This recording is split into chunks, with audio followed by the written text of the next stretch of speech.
Hi, this is Concrete Charlie. Thank you for tuning in to Ask Concrete Charlie. Last week we talked about things to look forward to in upcoming episodes. Because there are so many ways water can come into a basement, we wanted to cover a few of the more common issues that most waterproofing contractors don't know how to repair. And what would an Ask Concrete Charlie episode be without saying hello to Tim and include his field expertise to our discussions? Hey, Concrete Charlie, and once again, I'm happy to be here. And by the way, I like the sound of that field expertise. It's nice to be appreciated for the waterproofing specialist that I am. Yeah, let's go with that. Anyway, Tim, with the fall rains around the corner, it seems like the perfect time to look at some of the repairs that aren't as obvious to the untrained eye. One that we see a lot of that most other guys don't know how to repair is the top of the wall. Well, top of the wall seepage really confuses a lot of people because it doesn't happen during every rain. It only occurs during heavy rains, and especially when the wind is blowing the rain sideways. Most of the time, the reason water comes in over the top of the foundation is because the grade is built up too high. When the grade is up over the foundation, pooling or driving rain will come over the top of the wall. As far as repairs go, it's not that complicated. Well, tell us how it's done, since you're the field expert. Not a problem. It's best if you leave the technical explanations to the specialists in the field. Oh yeah, that'd be you. Well, as you see, we excavate to expose the roughly 10-12 inches of the top of the foundation. And since the brick and mortar is somewhat deteriorated from being below grade for so long, we have to resurface that area that will be addressed before we can install a waterproofing membrane. See, if you don't have a smooth surface, there may be open areas behind the membrane after we put it on the wall, and that could cause the repair to fail. Now the membrane, it comes in a roll and it's cut to fit what you need, right? Right, we can cut strips according to what we need. As you can see, there is a primer that is applied to the wall to make the membrane stick. Then after the membrane is installed, we go around the edges and seams with a mastic so everything's nice and tight. Well, once the membrane is installed, water will not be able to enter over the top of the wall. It is a permanent repair. It's also great to see what a nice job you do backfilling and putting everything back together. I always want the homeowner to feel that we leave the job site in better shape than when we found it. Well, that's one of the big reasons why the majority of our work comes from referrals. Hey, Tim, everyone knows that we inject cracks with epoxy. Why don't you explain what other problems are solved with injection? Well, we also inject rod ties, spreader blocks, and around service lines.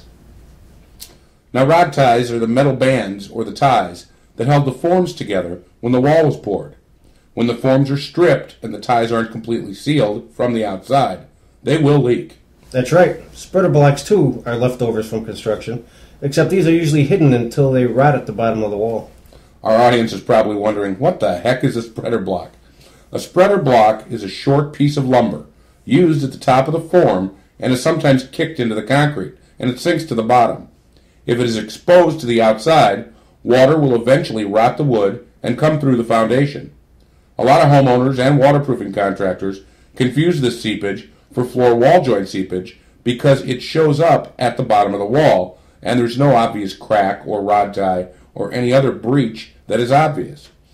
Therefore, they convince themselves that drain tile is required to solve it. The key to injecting those is to chisel out as much of the rotted wood as possible before setting it up and injecting a hole.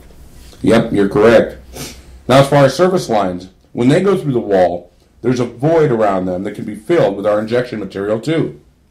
Yeah, I mean, there are a lot of things we're able to solve just by knowing what to look for, and by knowing what to look for, we can save the homeowners a little money.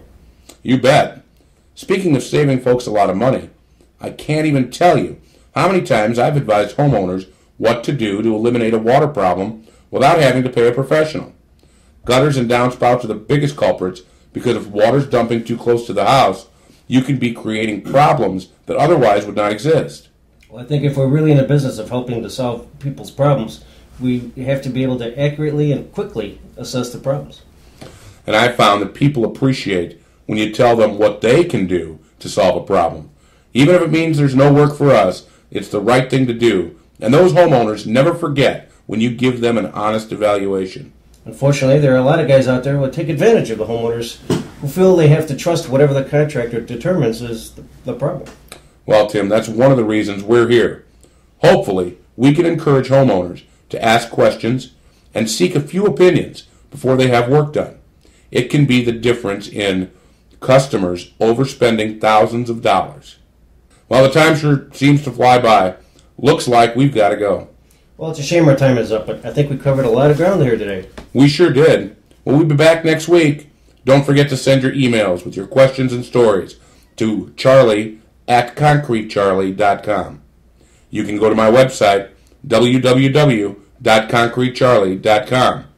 And you can see my videos on my channel at YouTube at youtube.com/theconcretecharlie. THE Concrete Charlie. Every podcast episode will be uploaded to YouTube, so if you don't have a video MP3 player, you can still see any video we include with our show.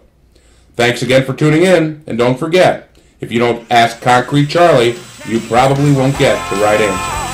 Hard working man.